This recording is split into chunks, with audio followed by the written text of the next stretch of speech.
Welcome to On the Brink, a fresh lens to take you and your business to new heights. Hi, I'm Andi Simon. I'm your host and your guide, and as you know, my job is to get you off the brink, to help you see, feel, and think in new ways about all the things that are keeping you from growing, learning, going places, scaling up, whatever it is, starting that business or turning it into a success. So I go looking for interesting people who can help you do the same. And today I have with me Bruce Eckfeldt, who is an absolutely charming gentleman who's going to tell you a lot about he's laughing, Yeah. and he is a real genius at turning all kinds of things into success stories. A little bit about why I thought you would enjoy him. He says his passion lies in the architecture of business strategy and development. And when he tells you his story, you'll hear why. He's a business coach. He specializes in identifying key performance indicators, obstacles and challenges and growth activities.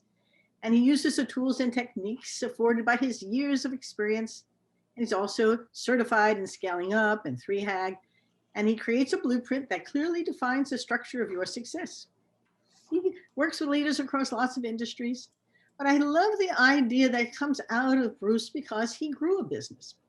And then he had to figure out what to do after he didn't have the business anymore, but it was a success. But it's also about our personal transformation. And we are many things over our lifetime. So I'm going to turn it to Bruce. Thank him for being here and ask him to tell our listeners the story of Bruce. Who are you and what's your journey all about? And thanks for coming. Well, thank you, Andi. I appreciate it. So my background, I guess I always say my background is maybe a little bit different, but I think everybody's background is a little bit different at some level. But I started as an architect. I did 2 degrees in architecture at McGill University in Montreal. Spent a couple of years in the profession, then realized I did not want to be an architect. there's a big difference between training as an architect and the professional practice. And I got recruited to New York to work with interactive media because I needed people who could do modeling and the renderings and do these kind of 3D worlds. I was doing a lot of computer modeling and animation work. And that really got me into software, into tech, and I got into product development, product strategy. And I spent many years working with kind of in the .com craziness of building out these kind of digital products and digital strategies. And ended up founding a tech company. I got frustrated with the technical side and started looking at how can we build this stuff faster and better. Stumbled across something called extreme programming way back in the day. It was one of the early lean, agile development methodologies. So I got very steeped in software development methodology, and then really coaching companies on how to adopt this process. So we started building products for people, and then they wanted to learn how we did what we did. And so we started a coaching and training company to really focus on this transformation, these agile transformations. So I spent about a decade growing and scaling that company, which had its own kind of challenges and lessons learned, and then sold that. It was probably about 6-7 years ago now, and really pivoted into strategic coaching. So I took all of my experiences and learnings and all the things I did wrong and was like, okay, how can I help other people at least make different mistakes that I did rather than the same ones? So I've spent the last 5-6 years really focused on strategic coaching and working with these growth companies on how they're going to scale, what the strategy is going to be, how do they execute, how do they build out leadership teams around CEOs to really kind of drive performance and level up leadership inside the company so they can achieve these goals. And so I come in when the company is a couple million in revenue, and we look at what does it take to get to a couple $100 million in revenue, and what do we need to do? What are the disciplines and processes we need to put in place? So that's what we work with organizations like you do that need to change. Everybody does. Mm-hmm.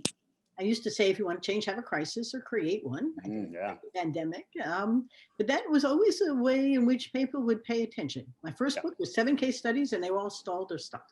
Yeah. And until they get to that pain point, and they try this and they try that, and they finally call Bruce and say, what do I do? So I'm curious. I'd love to pick your brain about how do you help them see things? Because typically they hire us and put them in a closet. Don't come out. We're doing just fine, but you're not. I'm doing just fine. I don't know how to grow, but I'm fine. I'll be fine, but you're not. And so this kind of love-hate with change is the way the brain works. It flees it, it fears it, it fries it, or whatever. So share with our listeners, what do you see and how do you help them do that? Yeah. It's one of the things I always kind of keep in mind, and I tell my clients, is that people would rather do what's familiar than what's comfortable.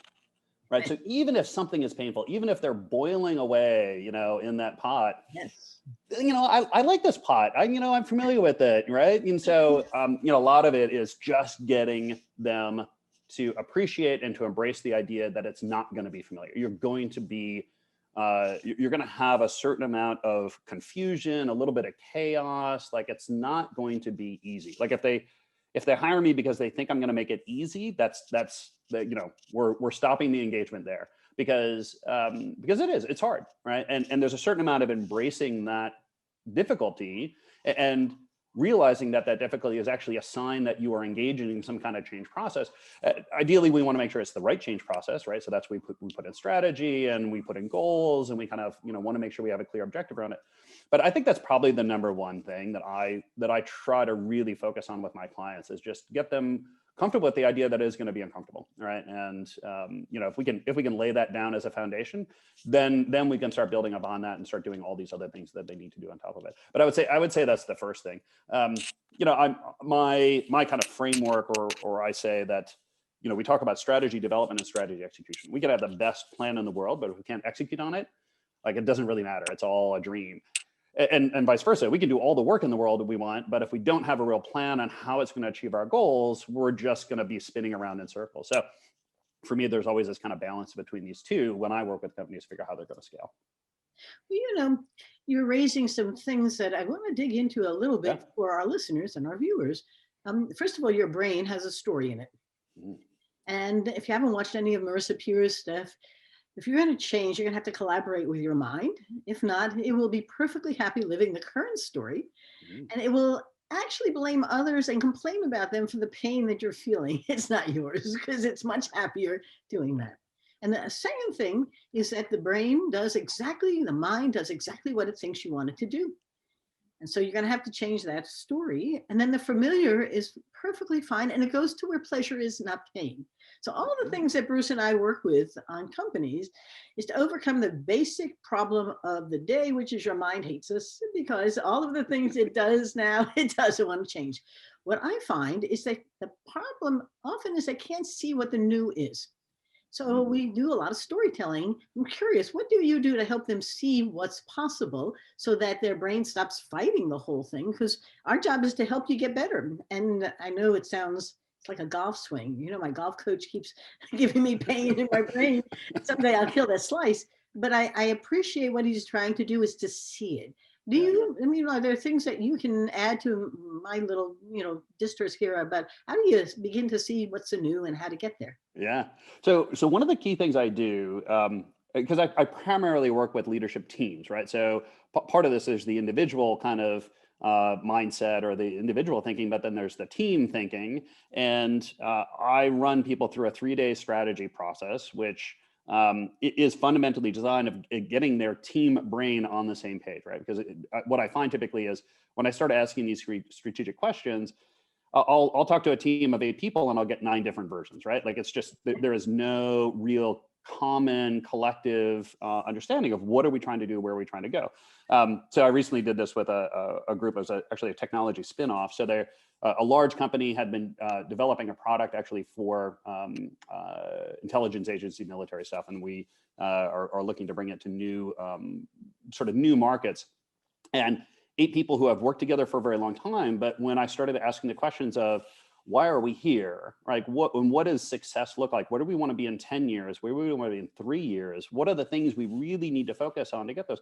And the process that I use is very intentional, where I have them all kind of articulate this individually, and then we sort of share the answers and seeing the differences and seeing the diversity in the answers, but also the commonality, as we can start building a new foundation around what is that story? What is it we're trying to do? Why are we trying to do it? What is the impact we want to have in the world? And therefore, where do we want to, what is the big goal? I always use this. I have lots of little jokes that I use, little phrases. We can climb any mountain you want, just not every mountain you want, right? So we just got to pick one. And it's not even that there's one that's good or bad, but if, half the people are trying to climb Annapurna and half the people are trying to climb Everest, it's just not going to work, right? So we've got to get that vision down. We've got to really understand what that is, and then we need to start to plot the path. So the key process that I do is a 12-quarter plan, and it really forces us to say, well, if you want to be there in 10 years, which means you need to be in here in 3 years,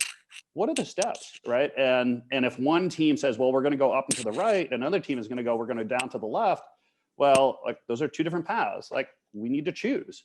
And so a lot of this is just getting that story, creating a common story that everyone on the team is aligned behind. And not even that one is good or bad, it's just one is picked is half the ballot, half the challenge, I find. Well, this is so interesting because we just finished with a client and we had 12 of their leadership team together. And we were doing blue ocean strategy, which is not that different from what you're doing. Yep. They had eight different ideas about what they were doing today, to your point. And the leader was in shock at how they had all, in an octopus style, gone off in their own directions with their own stories. And the actions, what they didn't realize that it influences what they do every day. And the lack of system around the thinking had led them to be independent entrepreneurs in a company that was actually a utility company where you should all be doing, we're providing energy in the same way, aren't we? Yep. Well, no, we are not.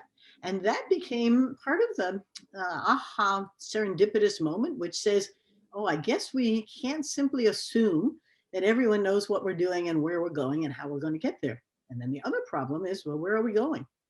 And I love your backward planning, because if we don't know where we're going, I can't do anything. I was sharing in another conversation I was having about change, though, because one of the things that we're learning is that humans change best when it's on the edge.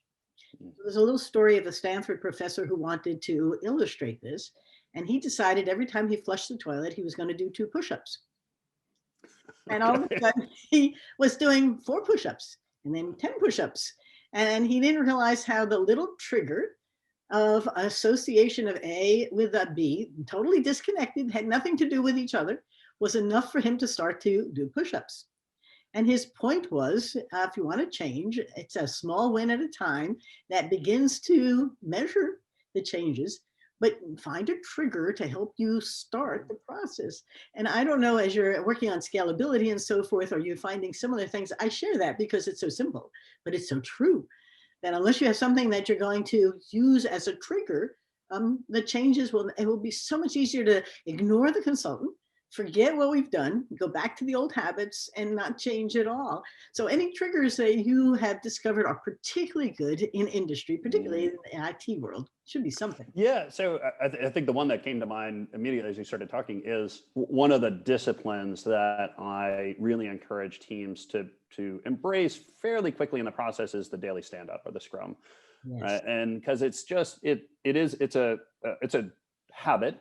Right. So we're talking about forming habits. It's a routine. You do it daily, and it becomes a really kind of a metronome to the process. Right. So there's no skipping it. It doesn't matter what happened. If you walk into the stand up and it's like, you know what, I didn't get anything done yesterday. That's okay. Right. It's just, you're becoming aware and you're creating a pattern and a rhythm about being more aware of what it is you're doing, what it is you're focusing on. And it's kind of the strategic reset. You know, it's because all this stuff comes at you during the day. It's very easy to kind of start your day with the first thing in your inbox. And it's a nice way to kind of say, no, the stand up is where we kind of take a step back, reflect on what are our goals, what were our commitments, what do I really need to focus on today? Yeah, I need to get to all my emails, but above and beyond that, what do I need to do? And ideally, what do I need to do first? What is the half hour that I need to spend to push that strategic goal just a little bit farther before I start dealing with the day-to-day drama that's coming at me? Well, and I often work on people's management of time. Yeah. You know, now, if you're a good morning person, then what's the priority for the morning when you're fresh? And if you're an afternoon or evening person, you know, how do you make sure that the priorities for the day that have to get done are in your hotspot and not in your quiet time? Those emails are horrible. They're a blessing. During the pandemic, I've had clients who have been reading the emails at 10, 11 o'clock at night as if it demonstrates they're working. I said, you're creating an illusion. Yeah. You can do that, but why? You need to balance all of this. Well, how do I manage the inbox? And well, then how do you manage your day, particularly if you're moving someplace, because you're going to change the way you get it done. You know, your silos are going to become collaborations and the words turn into actions. But I love your huddles or your morning gatherings. I did them in 2 clients and I did them on my own business. And it was the best time of the day for everybody. It's sort of interesting. Do you do that now with others? I mean, I'm thinking about how I can add that to my little toolkit now. Yeah, no, I have a little calendar, a 15-minute calendar meeting in my scheduled that is my personal huddle, right? And it's just where I step back, I reorganize my to-do list, I kind of look at what got done yesterday, I reprioritize the top 6 things that I'm going to get done today, or my top 6 priorities that I'm going to focus on for the day. And that really comes out of the other thing that I do. It kind of relates to the huddle, which is something called defensible calendar. So it's really, and I like the way you set it up as being, if you're a morning person, this is what you do. If you're an evening person, because one of the things I find is not everyone's a morning person, right? Everyone's got their own sort of rhythms and circadian rhythms and cycles and things like that. And some people think really well in the morning, some people in the evening. And once you figure that out, my whole philosophy is you want to design a calendar, an ideal calendar based on blocks of time to do the most important things at the right time of day. So if you're not a morning person, you may not want to do your super strategic stuff in the morning. You may not be in the best energy, best thinking mode. But once you figure that out, is block those items out and then defend those blocks, right? So if something comes at you, protect it as much as possible. If you do, you need to move it. You can't delete it. You need to move it somewhere else because you still need to get that done.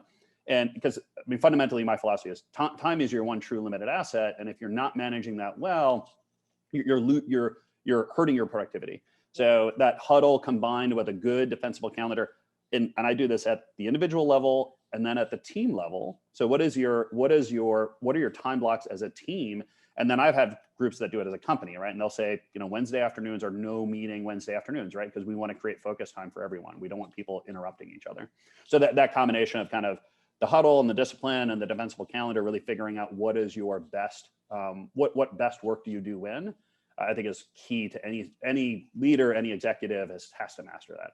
Well, and since you're a strategy person, as I am, I also find that aiming towards a strategic session, either once a month or once a quarter, some do once a week. On Fridays, it's their strategy time so that they can begin to assess whether they're moving in a direction, whether they're on strategy, they're off. They have to turn it from once a year, we got a strategy done, to nobody would go to battle without at least looking at what the day is and where does it fit, because your daily to-do list may have no strategic initiative on there at all. It's easy not to let the inbox drive my day, right? Mm-hmm. So are there some methods you use that you find are particularly useful in some fashion, or really have turned lemons into lemonade? Yeah, so it's interesting. I have steered away from annual planning at this point. Well, to me, mainly because what I'd like to see is, I'm going to call it a 12-quarter plan. It's really a 12-cycle plan. I want to map out 12 cycles. In most companies I work with, we do this quarterly, right? So we come up with 12 quarters, and then we meet every quarter to set the next 90-day goals. And for some companies, every quarter we add a quarter, and some company every year we add another 4 quarters. But what I find is if we just do annual planning, we get to the end of the year and we're not sure what's going to happen in January.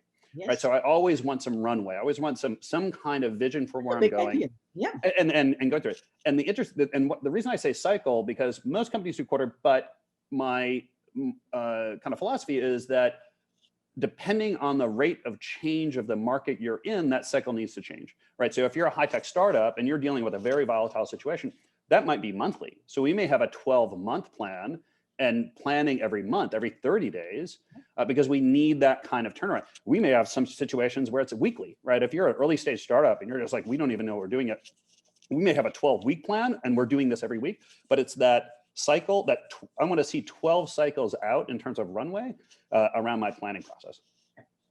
It does change their mindset, though, doesn't it? Absolutely.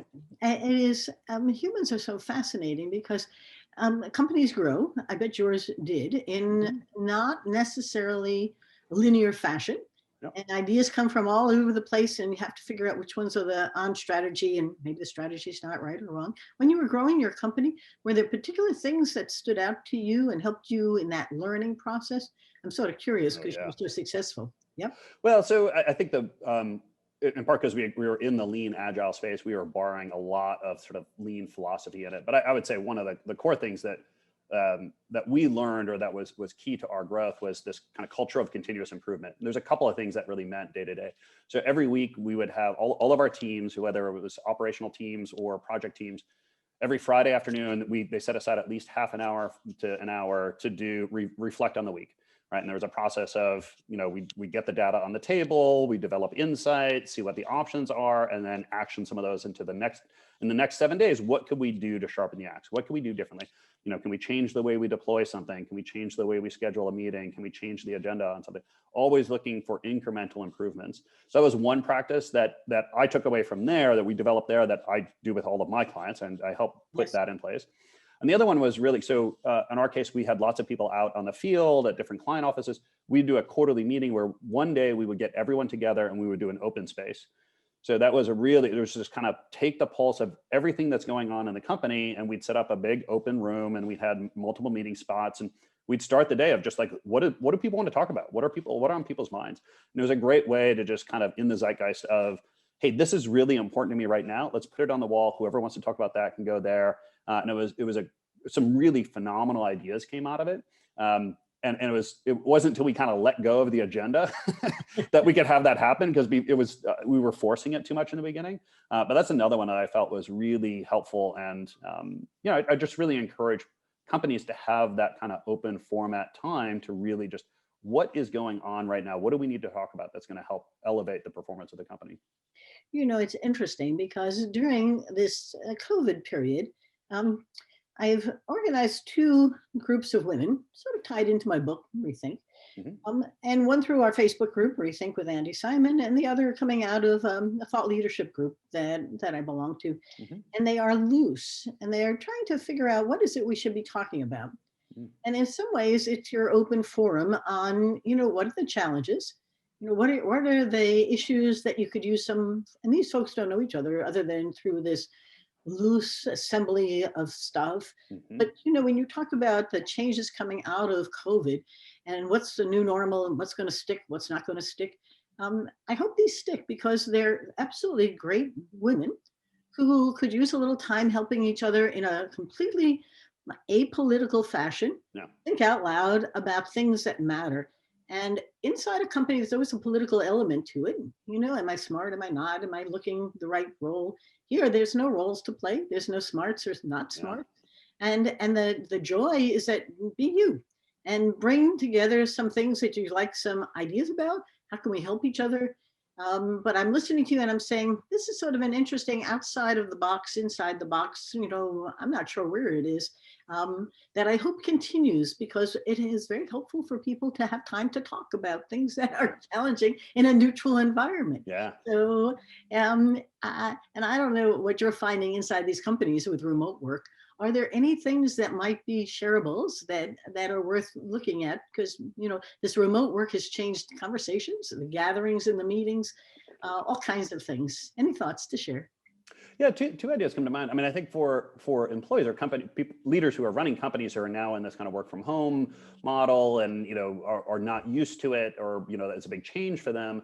I do find creating together these little pods, like putting together groups that are not functional based, that cross-functional department, where they have some time to really kind of talk to each other about kind of what's working, what's not working, what are the challenges they're having, but in a way that's not their direct reports or direct colleagues, but these people still know the context of the business, has been very helpful. I've had a couple of companies that have done this, and they do it like every other week, and it's a half an hour. It's a way to create a little bit of connective tissue between people in the company that otherwise wouldn't work together. And originally it was kind of a response to this, oh my gosh, everyone's working from home. How do we keep people connected? But it's had this interesting side benefit of being kind of a forum for people to kind of talk through. And there's been interesting things that have kind of been nurtured or curated out of that have sort of worked their way up the chain and have become really interesting initiatives for folks, typically around things like policies around how we do time tracks. A couple of companies did some stuff around time tracking and vacation schedules and dealing with some tech issues and stuff like that, where there were things that came out of these groups and then bubbled up and became interesting ones. The other one I find, one of the key things I suggest to all leaders is have some kind of mastermind forum group experience within your kind of toolbox of leadership tools, right? So finding a group, usually 7 plus or minus 2 people that you can get together on a regular basis that are not your investors, your employees, your spouse, your people that have sort of invested interest in particular outcomes, that can give you some kind of tough feedback if they need to, can support you in different ways, that you can be totally open, confidential environment. That has been, for me personally, that's been one of the most important parts of my own leadership development. And I think any leader needs some kind of format like that to learn. I'm a Vistage speaker, and to some Yeah. degree, Vistage does exactly that. Mhm. And as I watch the dynamics in the room, they really come together for group therapy. They come together for a safe environment to talk about key issues and an opportunity to pick each other's brains from different industries. And it works extremely well. And I'm always in awe, and I love doing it virtually now, so I don't have to travel. So it's cool. So I'm watching our time, and we're about ready for us to wrap up. Give us, our listeners, I don't know, 1, 2, or 3 things you don't want them to forget. Yeah. From Bruce. Yeah. Well, like I said in the beginning, I think that the one thing that I always encourage leaders to think about is they're going to have to change.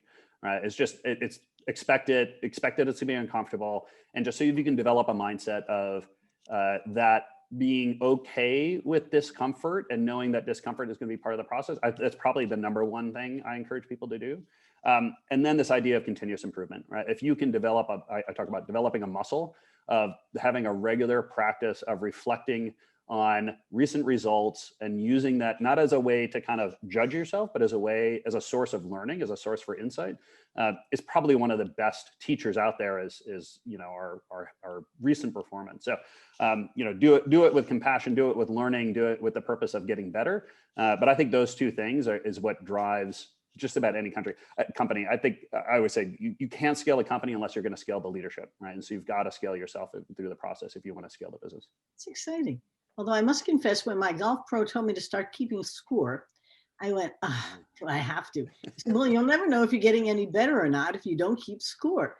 And I went, I like the game. Do I have to play for a score? And life is full of scoring. I score now, but I'm not, but I do appreciate what he was saying. And it's a nice metaphor for those golfers who are listening, that if you don't keep score in your business, and you don't really reflect on it, you're never going anywhere. And if our job is to lead others, they're all watching us. They want to follow us someplace good. And in changing times, we're not quite sure what the destination is. So, hanging together and lead them well. It's a cool story. Yeah. If they want to reach you and perhaps get to know you better, what kinds of things can you help them with, and how could they get a hold of you? Yeah. So website is just eckfeldt.com, just my last name.com. And my email is bruce@eckfeldt.com. And so you can always check that out. I run 2 different podcasts called Thinking Outside the Bud and Scaling Up Services. Lots of great content on both of those where we talk about a lot of these kind of questions and issues within the context of those 2 areas. But would love to anyone that's interested in talking more or enjoyed some of the conversation we had. I'd love to keep the conversation going. Bruce is deeply involved in the cannabis business. Yeah. We haven't had time to talk about it today. So I have a hunch we will come back and just focus on this emerging new industry and where it's going and all of the related and all kinds of stuff around it. Yeah, and if you watch his face, it's a whole new opportunity that he's going to take from 0 to 60 in no time at all. Yeah. And we can have some fun with it. So, but thanks for joining us today, Bruce. It's been a pleasure. Thank you, Andy. I appreciate it. And for all of you who come, I can't thank you enough for your emails, info@andysimon.com or andy@andysimon.com. Remember, our job is to come and help you see, feel, and think in new ways.